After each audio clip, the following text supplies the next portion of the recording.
آگے چلتے ہیں تو عرب میں اگرچہ ہر طرف شرک پھیل گیا تھا اور گھر گھر میں بت پرستی کا چرچا تھا، مگر اس ماحول میں بھی کچھ ایسے لوگ تھے جو توحید کے پرستار اور شرک بت پرستی سے بیزار تھے۔ انہی خوش نصیبوں میں زید بن عمر بن نفیل ہیں۔ یہ علل اعلان شرک بت پرستی سے انکار اور جاہلیت کے مشرکانہ رسموں سے نفرت کا اظہار کرتے تھے۔ یہ حضرت عمر رضی اللہ تعالی عنہ کے چچا ذات بھائی ہیں۔ شرک اور بت پرستی کے خلاف اعلان مذمت کی بنا پر ان کا چچا خطاب بن نفیل ان کو بہت زیادہ تکلیفیں دیا کرتا تھا، یہاں تک کہ ان کو مکہ سے شہر بدر کر دیا تھا اور ان کو مکہ میں داخل نہیں ہونے دیتا تھا، مگر یہ ہزاروں ایذاؤں کے باوجود عقیدہ توحید پر پہاڑ کی طرح ڈٹے ہوئے تھے۔ چنانچہ آپ کے دو شعر بہت مشہور ہیں جن کو یہ مشرکین کے مینو اور مجموع میں بلند آواز سے پڑھتے تھے۔ آپ کیا پڑھتے تھے کہ ربًا واحدًا ام الف رب ادین اذا قسمت الامور ترکت اللات والعزى جميعا كذلك يفعل رجل البصیر، یعنی کیا میں ایک رب کی اطاعت کروں یا 1000 رب کی؟ آپ اپنے اشعار میں فرماتے میں ایک رب کی اطاعت کروں یا 1000 رب کی، جبکہ لوگوں کے دینی معاملات تقسیم ہو چکے ہیں، میں نے تو لات اور عزیٰ کو چھوڑ دیا ہے اور ہر بصیرت والا ایسا ہی کرے گا۔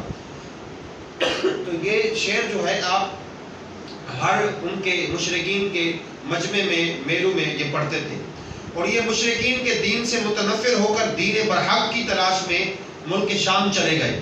وہاں ایک یہودی عالم سے ملے، پھر ایک نصرانی پادری سے ملاقات کی، اور جب آپ نے یہودی اور نصرانی دین کو قبول نہیں کیا تو ان دونوں نے دین حنیف کی طرف آپ کی رہنمائی کی، جو حضرت ابراہیم خلیل اللہ علیہ السلام کا دین تھا۔ اور ان دونوں نے یہ بھی بتایا کہ حضرت ابراہیم علیہ السلام نہ یہودی تھے نہ نصرانی تھے، بلکہ وہ ایک خدا واحد کے سوا کسی کی عبادت نہیں کرتے تھے۔ یہ سن کر زید بن عمر بن نفیل ملک شام سے مکہ واپس آ گئے اور ہاتھ اٹھا کر مکہ میں بآواز بلند یہ کہا کرتے تھے کہ اے لوگو گواہ رہو کہ میں حضرت ابراہیم علیہ السلام کے دین پر ہوں۔ اے لوگو اس بات پر گواہ رہو کہ میں حضرت ابراہیم علیہ السلام کے دین پر ہوں۔ اعلان نبوت سے پہلے حضور صلی اللہ تعالی علیہ وآلہ وسلم کے ساتھ زید بن عمر بن نفیل کو بڑا خاص تعلق تھا اور کبھی کبھی ملاقاتیں بھی ہوتی رہتی تھی۔ چنانچہ حضرت عبداللہ بن عمر رضی اللہ تعالی عنہ راوی ہیں کہ ایک مرتبہ وحی نازل ہونے سے پہلے حضور صلی اللہ تعالی علیہ وآلہ وسلم کی مقام بلدہ کی ترائی میں زید بن عمر بن نفیل سے ملاقات ہوئی، تو انہوں نے حضور صلی اللہ تعالی علیہ وآلہ وسلم کے سامنے دسترخوان پر کھانا پیش کیا۔ جب حضور صلی اللہ تعالی وسلم نے کھانے سے انکار کر دیا تو زید بن عمر بن نفیل کہنے لگے کہ میں بتوں کے نام پر ذبح کیے ہوئے جانوروں کا گوشت نہیں کھاتا، میں صرف وہی ذبیحہ کھاتا ہوں جو اللہ تعالیٰ کے نام پر ذبح کیا گیا ہو۔ پھر قریش کے ذبیحوں کی برائی کرنے لگے اور ان کو مخاطب ہو کر کہنے لگے کہ تم اللہ تعالیٰ کے علاوہ یعنی غیر خدا کا نام لے کر تم اپنے جانوروں کو ذبح کرتے ہو، اور آپ یہ کہنے لگے کہ اس بکری کو اللہ تعالیٰ نے بنایا ہے اور اللہ تعالیٰ آسمان سے پانی برساتا ہے، اللہ تبارک و تعالیٰ زمین سے گھاس اگاتا ہے۔ تو اس طرح کی گفتگو کرنے لگے۔ حضرت اسماء بنت ابو بکر رضی اللہ تعالی عنہا کہتی ہیں کہ میں نے زید بن عمر بن نفیل کو دیکھا کہ وہ خانہ کعبہ سے ٹیک لگائے ہوئے کہتے تھے کہ اے جماعت قریش، خدا کی قسم میرے سوا تم میں سے کوئی بھی حضرت ابراہیم علیہ السلام کے دین پر نہیں ہے۔ تو میرے بھائیوں، یہ تو وہ لوگ تھے جو اعلان نبوت سے قبل حضور علیہ السلام کے رفقا تھے، یعنی کاروبار کے معاملات میں اور آپ کے ساتھ آپ کا ایک تعلق تھا۔ تو جب اعلان نبوت حضور علیہ السلام نے فرمایا تو سب سے پہلے یہ لوگ جو ہے اسلام میں داخل ہوئے. اسی طریقے سے نبی کریم علیہ السلام کا جو کاری معاملہ کاروبار کس طریقے سے کرتے تھے، آپ صلی اللہ تعالی علیہ وسلم کی جو مشغولیت تھی وہ کس طرح کی تھی. آئیے سنتے ہیں.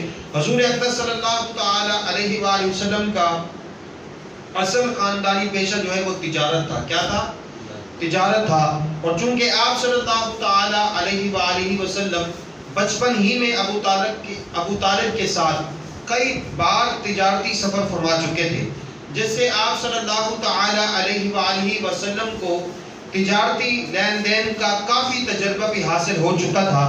اس لیے ذریعہ معاش کے لیے آپ صلی اللہ تعالی علیہ وآلہ وسلم نے تجارت کا پیشہ اختیار فرمایا اور تجارت کی غرض سے شام اور بصرہ اور یمن کا سفر فرمایا، اور ایسی راست بازی اور امانت دیانت کے ساتھ آپ صلی اللہ تعالی علیہ وسلم نے تجارتی کاروبار کیا کہ آپ کے شرکاء اور تمام اہل بازار آپ صلی اللہ تعالی علیہ وآلہ وسلم کو امین کے لقب سے پکارنے لگے. یعنی آپ صلی اللہ تعالی علیہ وسلم ایمانداری سے اور تجارت کے حوالے سے، کاروبار کے حوالے سے آپ اتنا مشہور تھے کہ بازار میں آپ کو صادق اور امین کے لقب سے پکارا جاتا تھا. ایک کامیاب تاجر کے لیے امانت، سچائی، وعدے کی پابندی، خوش اخلاقی تجارت کی جان ہے. اور ان خصوصیات میں مکہ کے تاجر امین صلی اللہ تعالی علیہ وسلم نے جو تاریخی شاہکار پیش کیا ہے، اس کی مثال تاریخی عالم میں نادر روزگار ہے. یعنی وہ تاریخ میں وہ بات مل ہی نہیں سکتی جو نبی کریم علیہ السلام نے آپ نے جس انداز سے، جس طریقے سے آپ نے تجارت فرمائی. حضرت عبداللہ بن ابی الحمصہ صحابی رضی اللہ تعالیٰ عنہ کا بیان ہے کہ نزول وحی اور اعلان نبوت سے پہلے میں نے آپ صلی اللہ تعالی علیہ وآلہ وسلم سے کچھ خرید و فروخت کا معاملہ کیا. کچھ رقم میں نے ادا کر دی، کچھ باقی رہ گئی تھی. میں نے وعدہ کیا کہ میں ابھی آ کر باقی رقم بھی ادا کر دوں گا. اتفاق سے 3 دن تک مجھے یاد ہی نہیں رہا. یعنی آپ فرماتے ہیں کہ میں گھر چلا گیا اور میں بھول گیا، اور حضور علیہ السلام اسی جگہ پر انتظار کر رہے ہیں 3 دن تک. یعنی حضور علیہ السلام جو نمازوں کے لیے تشریف لے جاتے تھے، اس کے بعد پھر آپ اسی جگہ پر آپ اس کا انتظار کرتے تھے. جب وہ واپس آئے تو حضور علیہ السلام نے غصے کا اظہار نہیں فرمایا. آپ کے ماتھے پر کوئی غصے کے آثار بھی نظر نہیں آئے، بلکہ آپ نے اتنا فرمایا کہ میں آپ کا 3 دن سے انتظار کر رہا ہوں، آپ کہاں تھے؟ اگر ہم تھوڑا سا لیٹ ہو جائے تو کیا ہماری گفتگو کا انداز کیا ہوتا ہے، ہمارے چہرے پر کیسے اثار ہوتے ہیں. اگر کوئی بندہ بولے 10 منٹ کے بعد میں آ رہا ہوں تو وہ آدھا گھنٹہ لگا دے تو ہم تو لڑنا شروع ہو جاتے ہیں. بھائی میں آپ کا کیا نوکر ہوں، میں آپ کا غلام ہوں، میں آپ کا اتنا انتظار کروں.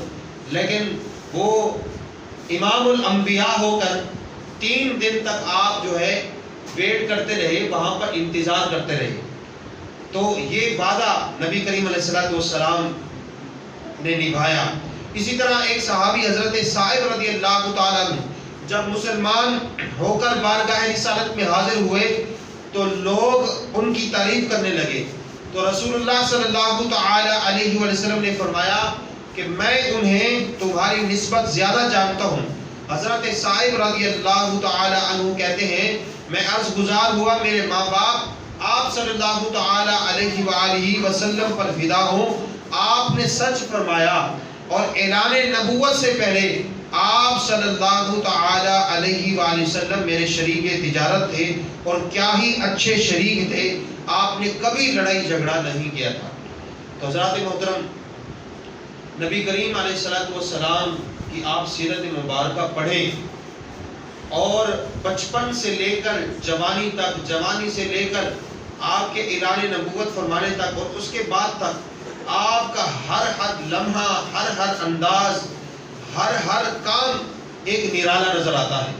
آپ اگر بچپن کی بات دیکھ لیں، بچپن میں آپ کے انداز کیسے تھے، اور جب آپ نے کاروبار شروع کیا، تجارت کے معاملات دیکھ لیں کہ آپ بازار میں جاتے تو آپ کو لوگ صادق اور امین کے لقب سے پکارتے.